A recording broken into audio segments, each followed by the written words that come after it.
ihangane. Si ibintu imingi ndabirambiwe. Ndabirambiwe. Byanjye nawe byararangiye. Ubu aka kanya ndi Fiona. Ntabwo nyishimye.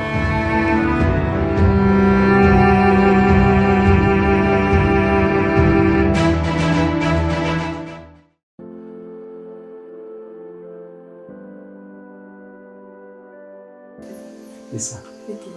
Esa. Neza cyane. Okay. Ariko cyane ntabwo kwicara turi kumwe baza ku mazi ubundi nazaga nijoro naniwe ariko ubu ngubu bisawa nanjye nayo nkumbuye ibihe nk'ibi ngibi kwicarana nawe tukaganira reka usa naryamye ndishimye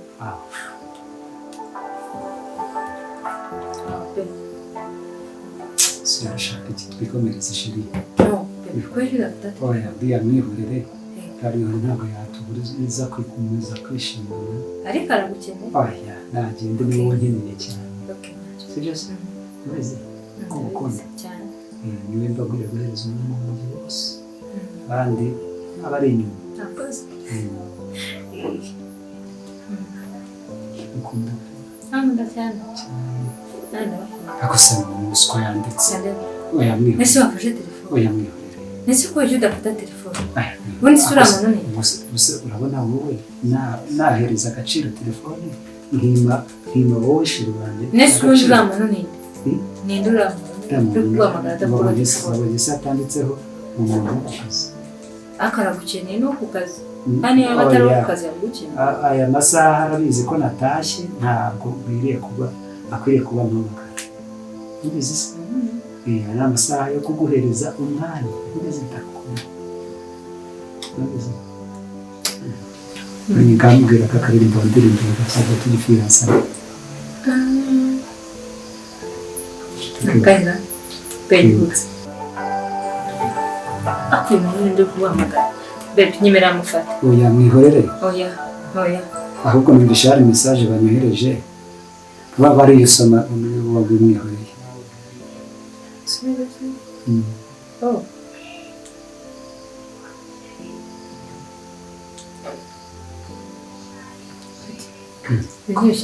kubikanza bigenze ute hari undi chef ufite atari njyewe oya se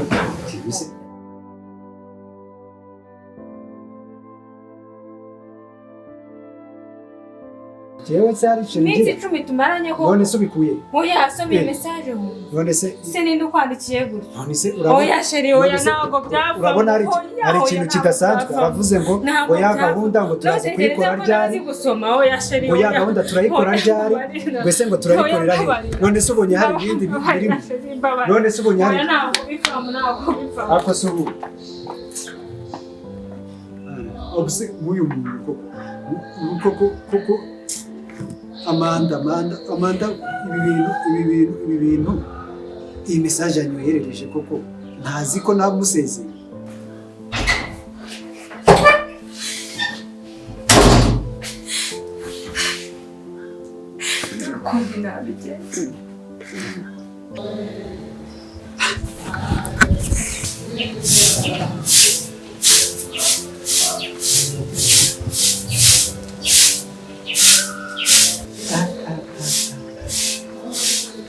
je barabyara kikuri na kiwe byose ararwa nubwo umwe yivumbuye ariko se buriya sinaza ko bigeze ko se niyo nawe ntacyafera nacyo cyanesha rebera gicyo kigoreye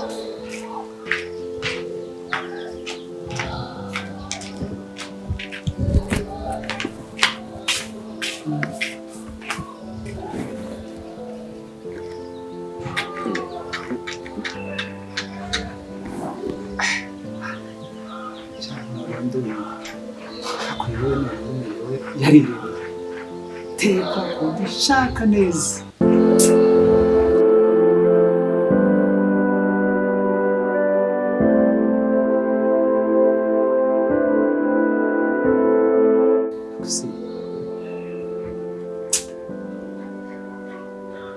kakinga ngo ni Amanda.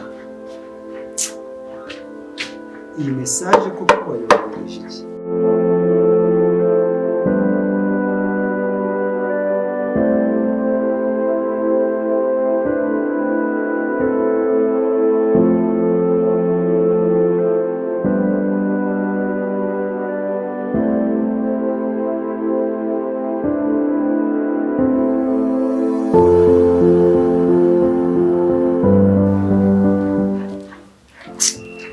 Ndumva n'umutwe undiye. Bite famille? Aha. Cyera use. Uko mukuru we yivumbuye bibaza bigira icyo mpimira. Ariko natanakidimira zirwana.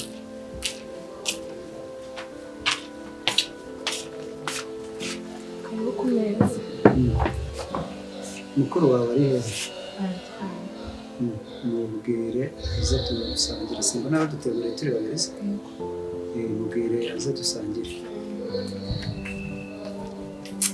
Abarera aze ndumva nangiye kwiheba.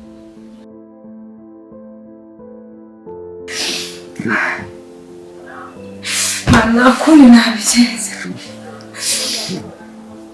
Ariko si mana yanjye. Sister wanjye afite ikihe kibazo? Kurumva ari kwivugisha kandi wabaye ntambara na boss atameze neza. Ahantu hari n'ikibazo. Iminsi 10 yonyine. Ntabwo ibintu byumvikana. Ariko nsekanze mamagara yafite yanjye.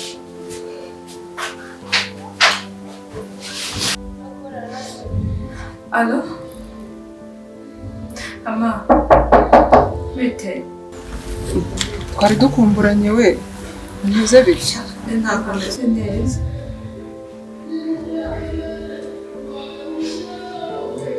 Mfite agahinda. Ninde? Ushaka iki? Bose yarambwira ngo gusangira icyayi. Acyayi nshaka. Ariko se ahantu harimo ikibazo. Yanze no kuza kujya gusanga icyayi na boss.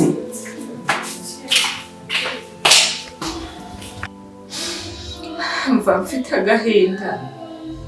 Tekereza ko twari turi kumwe message kaza bakamuhamagara yubika telefone. Arangije bamuhereza message. Umuntu mwise sheri. Mu minsi 10 tumaranye.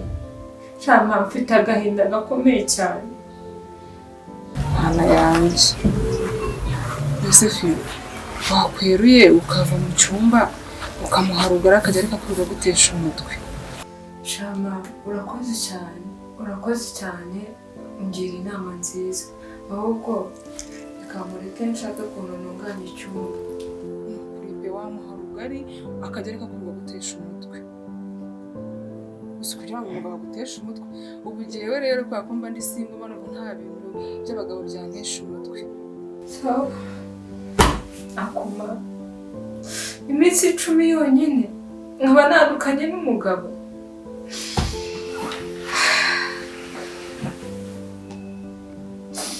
Ni ibibazo ko. Si ibintu nzabivuga hehe ko.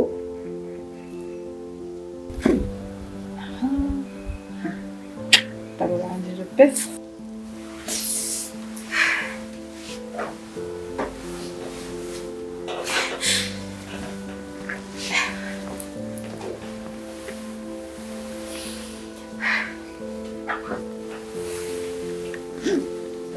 Gutunganya icyumba nzajya ndara.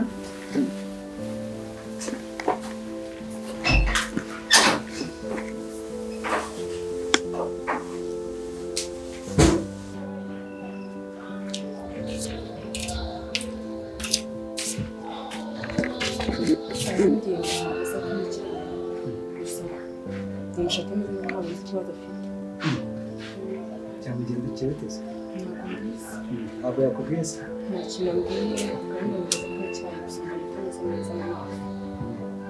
Ari?